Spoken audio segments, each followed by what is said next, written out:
Hey everyone, welcome back to the channel. I get it. Sometimes you meet someone and you think things are going great. You're texting, you're connecting, maybe you've even gone on a date or two. And then, crickets. Nothing. She's not texting back. It can be confusing, a little frustrating, and honestly, it can make you feel like you did something wrong. But before you spiral and start overthinking everything, take a deep breath, because today we're diving into what to do when she's not texting back. Let's get started. 1. Stay calm. Okay, first things first, don't panic. It's natural to feel a bit anxious when you're waiting for a text back, especially from someone you really like. But panicking won't help you or the situation. I know it's easier said than done, especially when you really like this person, and your mind is racing with all sorts of what-if scenarios. You might be thinking, did I say something wrong? Or, is she not interested anymore? These thoughts can spiral out of control quickly, but trust me, freaking out isn't going to help the situation. In fact, it can cloud your judgment and make you act impulsively, which might lead to sending multiple texts or calling repeatedly, actions that could come off as desperate or overwhelming. In fact, it might even make things worse. When you're stressed, your body releases cortisol, which can make you feel even more anxious and less in control. This can create a vicious cycle of worry and stress. Remember those old cartoons where a character's head would explode? Yeah, let's avoid that. Instead, let's focus on staying calm and rational. Think about it this way. There are a million reasons why she might not be texting back right this second. Maybe she's busy with something important or simply hasn't had the chance to check her phone. Maybe her phone battery died. It happens to the best of us, right? Or perhaps she's in a place with poor reception and can't get your message at the moment. Or maybe she's in the middle of a big work project, something that requires her full attention and doesn't allow for distractions. Or studying for a huge exam, which can be incredibly time-consuming and stressful. In such situations, checking and responding to messages might not be a priority. Or maybe she's even in the middle of a dance-off and can't get to her phone. Life is full of unexpected events and activities that can delay a response. The point is, don't automatically assume the worst. Jumping to negative conclusions can only add to your stress and anxiety. Give her the benefit of the doubt, and remember, it's perfectly normal for people to take a little while to respond to messages. Everyone has their own pace and priorities. We all have lives outside of our phones, even though it doesn't always feel like it. People have jobs, hobbies, and responsibilities that can take precedence over texting. So, before you start drafting that novel-length text message, take a deep breath, put the phone down, and let's move on to step 2. Staying calm and collected will help you handle the situation with grace and patience. 2. Give her space. This kind of goes hand in hand with staying calm. When you're calm, you can think more clearly and make better decisions. It's important to remember that everyone needs their own space and time to process things. This is especially true in relationships, where emotions can run high and misunderstandings can easily occur. Just like you need your space sometimes, so does she. It's not about you. It's about her needing time to herself. Maybe she's had a long day at work, or perhaps she's dealing with personal issues. Giving her space shows that you respect her boundaries and understand her needs. Everyone has their own pace when it comes to texting and communication in general. Some people are quick to respond, while others take their time. This doesn't necessarily reflect their interest or feelings towards you. It's just their way of managing their time and energy. Some people are glued to their phones, while others take a more laid-back approach. And that's totally okay. It's important to understand and respect these differences. Not everyone communicates in the same way, and that's what makes each person unique. Think about it like this. Remember that time you were really into that show about the Dragon Queen?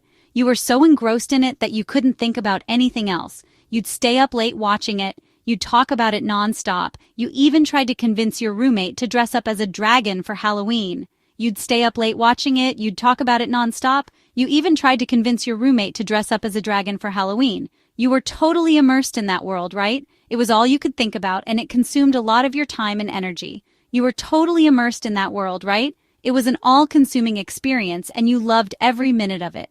But then, you finished the series, and you needed a break. You needed some time to process everything that happened, to reflect on the story, and to maybe even find a new show to watch. But then, you finished the series, and you needed a break. You needed some time to process, to explore other interests, to maybe even just watch some bad reality TV for a while. It's the same with texting. Sometimes you need a break to recharge and come back with fresh energy. You needed some time to process, to explore other interests, to maybe even just watch some bad reality TV for a while. You needed to step back and take a breather. Well, texting can be kind of like that too. Sometimes you need to step away from your phone and focus on other things. Well, texting can be kind of like that too. Sometimes you're super into it, and sometimes you need a little distance. And that's okay. It's perfectly normal to need a break from constant communication. It doesn't mean you're not interested. It just means you need some time to yourself. Sometimes you're super into it, and sometimes you need a little distance. And that's okay. It doesn't mean she's not interested. It just means she needs a little breathing room. Everyone needs time to recharge and come back with fresh energy. It doesn't mean she's not interested. It just means she needs a little breathing room. So resist the urge to double, triple, or even quadruple text her. Give her the space to respond when she's ready. This shows that you respect her boundaries and understand her needs. So resist the urge to double, triple, or even quadruple text her. Give her the space to respond when she's ready. This shows that you respect her boundaries and understand her needs. It's important to be patient and give her the time she needs to respond. Give her the space to respond when she's ready. In the meantime, focus on your own activities and interests. This will not only help you stay calm, but also show her that you have a balanced and fulfilling life. Remember, patience and understanding go a long way in building a strong and healthy relationship. 3. Reflect on the last conversation. This chapter is all about taking a step back and analyzing the nuances of your last interaction. It's a moment to pause and think deeply about what was said, how it was said, and the possible interpretations of those words. All right, now's a good time to put on your detective hats and do a little investigation. Imagine yourself as a playful detective, piecing together clues from your conversation. This isn't about overthinking, but rather about understanding the dynamics at play. Don't worry.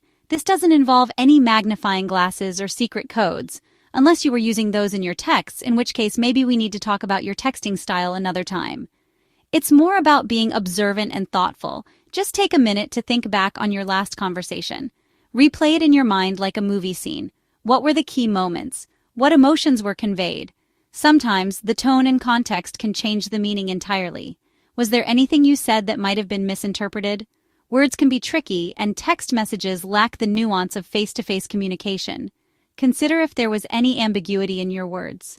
Maybe you made a joke that didn't quite land, or maybe you accidentally sent a text that was meant for someone else. These things happen more often than we think, and they can sometimes lead to misunderstandings. Hey, we've all been there. It's a part of being human. We all have those moments where we wish we could hit the undo button, or maybe the conversation just naturally fizzled out. And that's okay too. Not every interaction needs to end with a bang. Sometimes a natural pause is just that, a pause. Not every conversation needs a dramatic cliffhanger ending. It's perfectly fine for things to end on a neutral note. The key is to understand the flow and rhythm of your interactions. The point is, by taking a minute to reflect, you might be able to identify if there was a specific reason why she hasn't responded. Reflection can provide clarity and help you see things from a different perspective. And if you do realize you might have said something that rubbed her the wrong way, don't beat yourself up about it. Acknowledging it is the first step towards understanding and growth. We all make mistakes, and a little self-awareness goes a long way. It's about learning from these moments and becoming better at communicating. Just try to be more mindful in the future. Each conversation is a learning opportunity, and with each reflection, you become more adept at navigating the complexities of communication. 4. Send a casual follow-up. Okay, so you've given her some space, you've reflected on your last conversation, and you're pretty sure you didn't accidentally confess your undying love in a series of emojis. Again, if that's your usual style, maybe we need to talk. Now what? Well, if you're still feeling a little unsure, it's perfectly fine to send a casual follow-up message. The key here is to keep it light, breezy, and non-confrontational. Don't send a novel-length text dissecting every detail of your last conversation. Instead, just send a quick message like, "Hey, how's your day going?" Or "Just saw this funny meme and thought of you."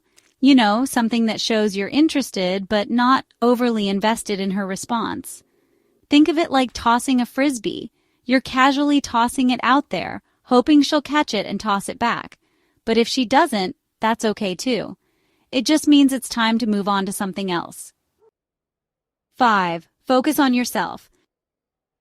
This is probably the most important piece of advice I can give you. Whether she texts back or not, the best thing you can do is focus on yourself. Use this time to do things you enjoy, things that make you happy, things that make you feel confident and fulfilled. Go for a hike, learn a new dance move, finally start that blog about your cat's hilarious sleeping positions. Whatever brings you joy. When you focus on yourself and your own happiness, you become a magnet for positive energy. You radiate confidence, and that's attractive. Plus, it takes the pressure off the whole texting situation. Instead of obsessing over her response, you're out there living your best life. And who knows, maybe while you're out there being your amazing self, you'll meet someone new.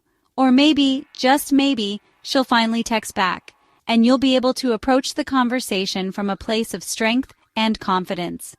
Either way, you're winning. You got this. So the next time she's not texting back, remember these tips, and most importantly, remember your worth. You are a valuable, lovable person, with or without a text message. Thanks for watching. If you found this video helpful, don't forget to like, comment, and subscribe for more content. See you next time.